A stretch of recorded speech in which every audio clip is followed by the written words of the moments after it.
Long de 93,26 km, le projet qui va relier Port-Gentil à Omboué a connu en milieu de semaine son coup d'envoi à la faveur de la visite du chef de l'État gabonais. Ce projet, autrement appelé PO, projet de construction Port-Gentil-Omboué, comprend 3 plans, dont 2 ponts et la route elle-même. Ce qui est le plus important à retenir, c'est que voilà un projet particulier, parce que c'est un projet qui va changer définitivement la face de notre pays. Relier Port-Gentil au reste du pays était un vieux rêve. Et non seulement en valeur symbolique, que d'avoir une ville aussi importante, notre capitale économique, tourner le dos au reste du pays.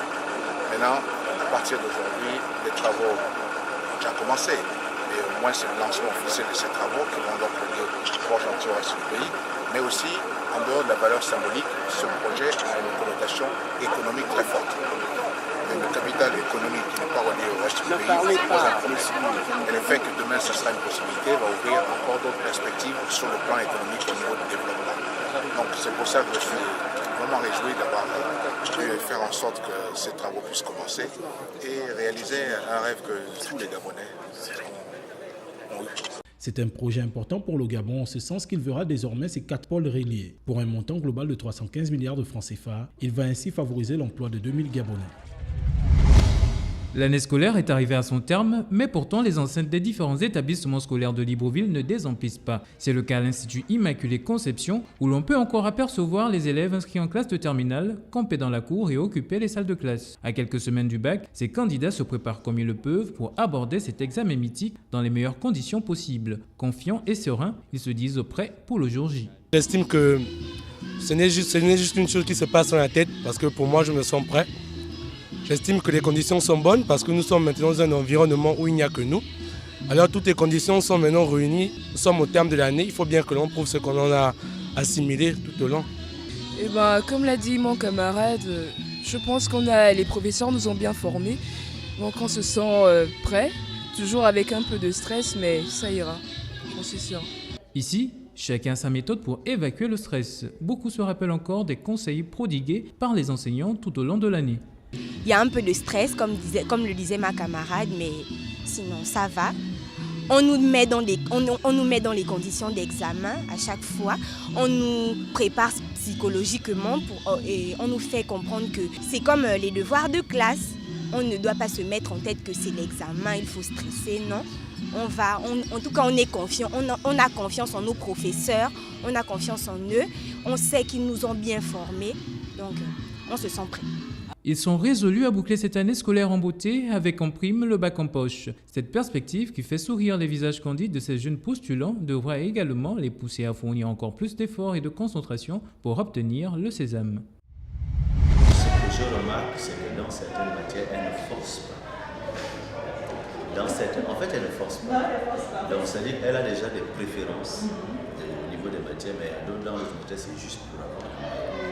Ici, quelques appréciations d'un enseignant à ce parent d'élève qui lui permettent de comprendre les insuffisances de son enfant dans certaines matières, avant bien sûr de la féliciter timidement. Pour les autres, par contre, c'est la joie et on l'exprime en affichant fièrement ses tableaux d'honneur, à l'exemple de ces 3 élèves de secondaire LE qui passent en classe de première avec une moyenne générale de 12,50 sur 20. Ça fait du bien, parce que toute l'année j'ai bien travaillé, je me suis donné à fond, donc ça fait du bien et ça fait plaisir à mes parents également.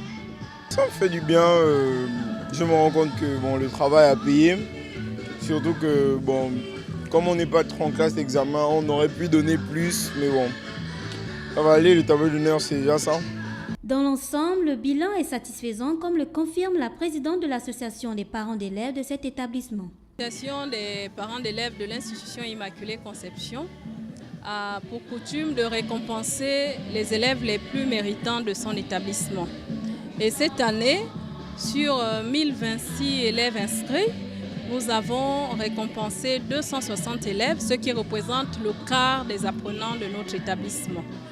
Alors c'est une fierté. Tous ces résultats sont la somme des efforts fournis par les élèves tout au long de l'année, du travail bien fait, de l'implication et surtout d'une excellente collaboration établie entre parents d'élèves et encadreurs.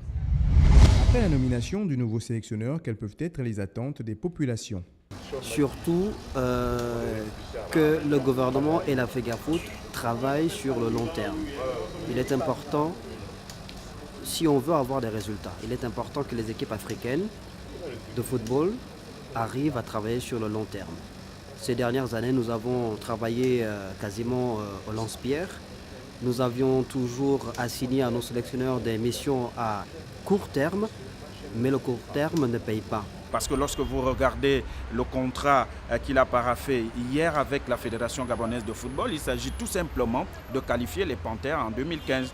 Donc s'il n'arrive pas à qualifier les Panthères, c'est sûr qu'il sera renvoyé, il sera relevé de ses fonctions. Il faut aujourd'hui, c'est important pour notre football, pour la maturité surtout de nos jeunes, parce qu'aujourd'hui on n'a pas une équipe nationale type. Aucun journaliste ne peut vous donner les 11 entrants des Panthères du Gabon aujourd'hui. Ça veut dire que c'est une équipe qu'il faut reconstruire, il faut donner une âme.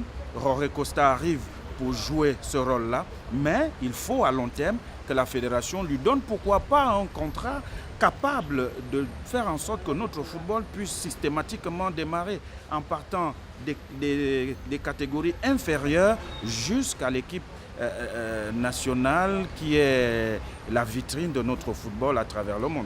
Tous les regards sont désormais tournés vers la Fédération gabonaise de football et le nouveau coach afin que le maçon soit jugé au pied du mur.